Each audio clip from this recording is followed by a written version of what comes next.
Selamat pagi anak-anak yang Ibu banggakan. Hari ini kita akan membahas soal-soal dari buku paket Kemdikbud halaman 74 sampai 78.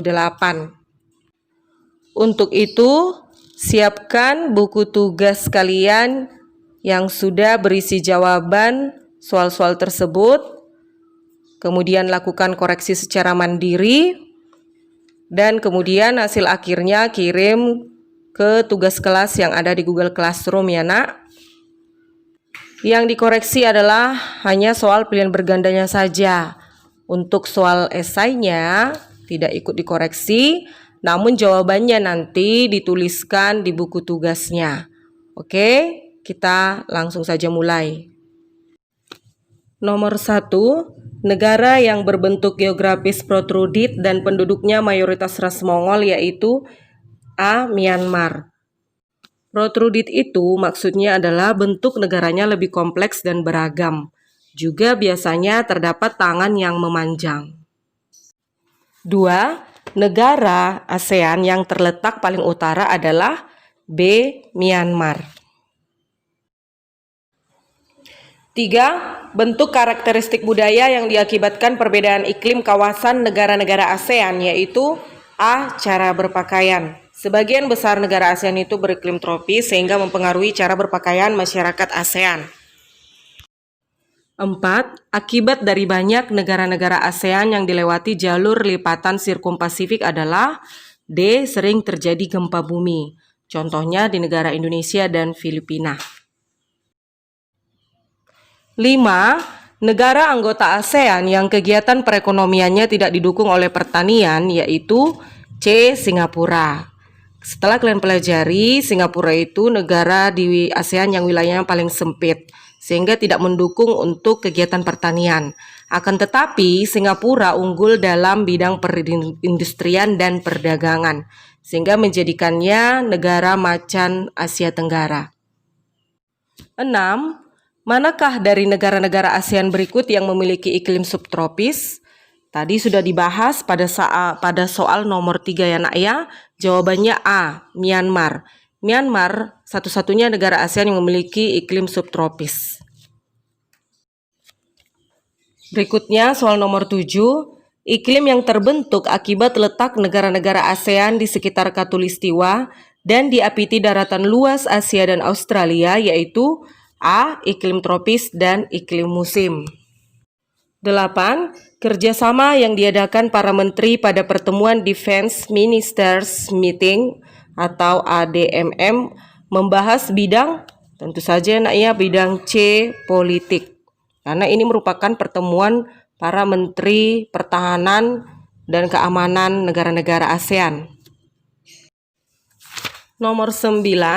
Berdasarkan keputusan Mahkamah Internasional, Pulau Ligitan dan Sipadan diberikan kepada negara D. Malaysia. 10.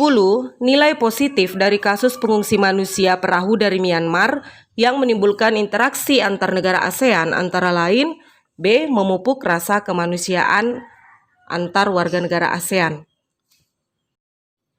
11. Salah satu bentuk kerjasama negara-negara ASEAN di bidang pendidikan yaitu B. ASEAN Council Teachers Convention atau pertemuan guru-guru se-ASEAN.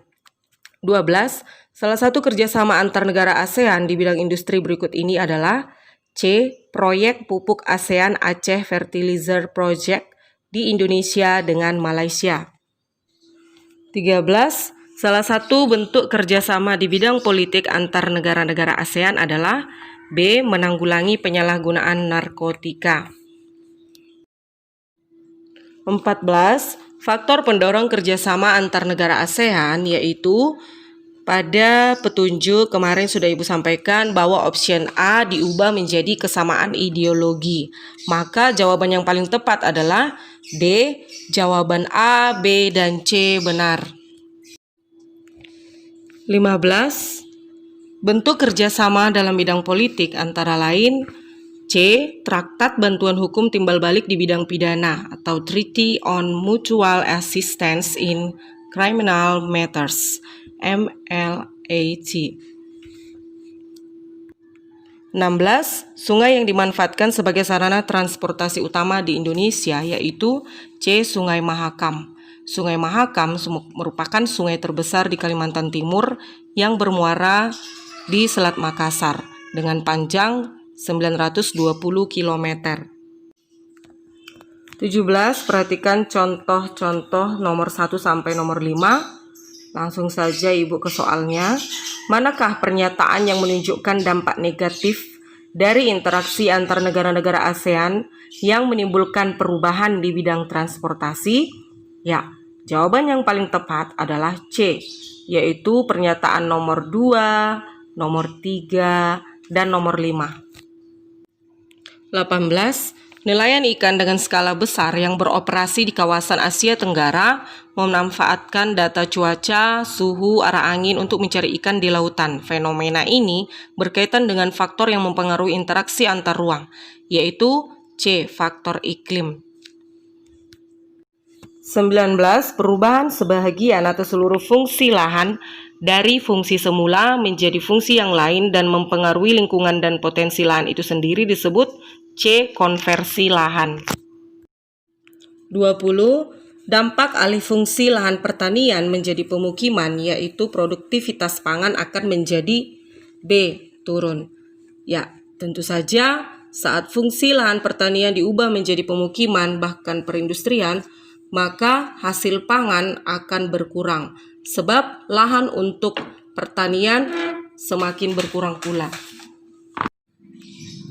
1. Sebutkan batas wilayah ASEAN berdasarkan letak geografisnya.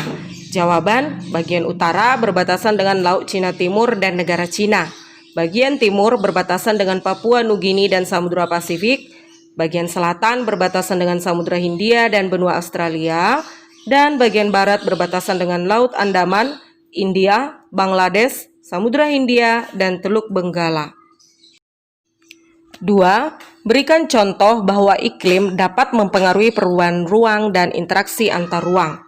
Jawaban, jika di suatu wilayah mengalami kekeringan yang berkepanjangan, maka akan memungkinkan bagi penduduknya untuk melakukan transmigrasi maupun migrasi ke wilayah yang memiliki sumber air yang lebih baik dan mencukupi. Jika di suatu wilayah mengalami bencana alam, maka orang-orang dari wilayah lain akan saling membantu mengumpulkan donasi dan membantu korban bencana alam di wilayah tersebut. 3. Bagaimana peran teknologi komunikasi dalam interaksi antar ruang di negara-negara ASEAN? Yaitu sangat penting dalam menjalin hubungan antar ruang di negara-negara ASEAN. Tidak seperti dahulu yang masih menggunakan surat dan memerlukan waktu lama, saat ini untuk menghubungi seseorang di negara lain sudah dapat dilakukan dengan cepat menggunakan teknologi komunikasi. Juga sangat penting untuk keperluan ekspor-impor dan kerjasama antar negara-negara di ASEAN. 4. Jelaskan mengapa negara Singapura lebih berfokus pada perdagangan dan industri. Karena Singapura adalah negara yang kecil wilayahnya dan minim sumber daya alam, maka Singapura lebih memfokuskan di bidang yang lain yaitu perindustrian dan perdagangan. Meskipun begitu, Singapura cukup diuntungkan karena berada di wilayah yang strategis. Singapura juga berada di Selat Malaka yang menjadi jalur perdagangan karena menghubungkan Laut Cina Selatan dengan Laut Andaman, Teluk Benggala, Samudra Hindia. Oleh karena itu, Singapura lebih fokus pada perdagangan dan industri. 5. Jelaskan alasan negara-negara Asia Tenggara perlu mengandalkan kerjasama ekonomi. Jawabannya, karena masing-masing negara di Asia Tenggara memiliki kebutuhan yang berbeda-beda. Dengan melakukan kerjasama ekonomi, maka masing-masing negara akan mendapatkan kebutuhan sesuai yang diinginkan.